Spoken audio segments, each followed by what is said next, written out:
give us an example or two of some of the most innovative, or if they're not innovative, at least the ones that you say, boy, that is exactly what the market needs right now. Maybe it's not a new way of doing something. Maybe it's just the better way, that better mousetrap or whatever. What are a couple of examples? And, were they Shark Tank, or were they Kevin O'Leary getting, 50 or 100 emails a day from solicitations of businesses saying, here's my idea, Kev, you should fund me?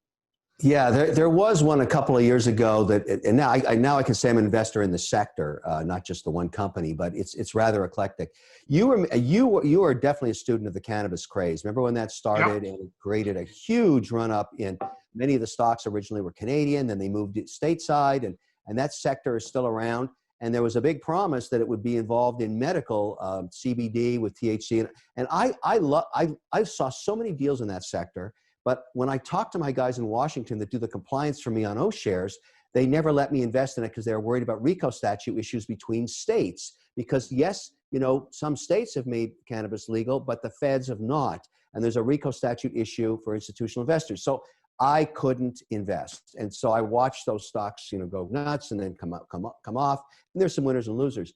2 years ago, I get a phone call from a guy who says, look, Kevin, we need a big seed round here for some medical research we're doing in psychedelics. I said, what are you, nuts? Like, I'm going to give you money for LSD and mushrooms and all that stuff? Like, that's hippie stuff from the 60s, and it's going to run into the same problem cannabis had. And this guy said, no, this is FDA-approved trials for microdosing psychedelics for medicine, for opioid addiction. And I think you've heard of this story before. That company was called MindMed. And since then, another one called Compass Pathways, which just listed on NASDAQ. I'm an investor in that one too.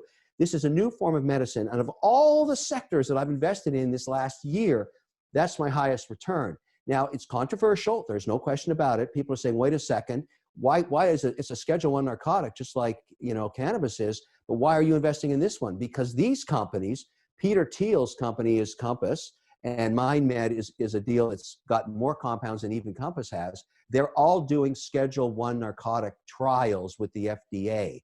And so that's the difference.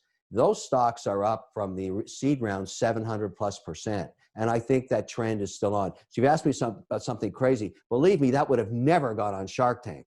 There's no way. We don't put cannabis deals on or Schedule I narcotics on the Shark Tank for obvious reasons.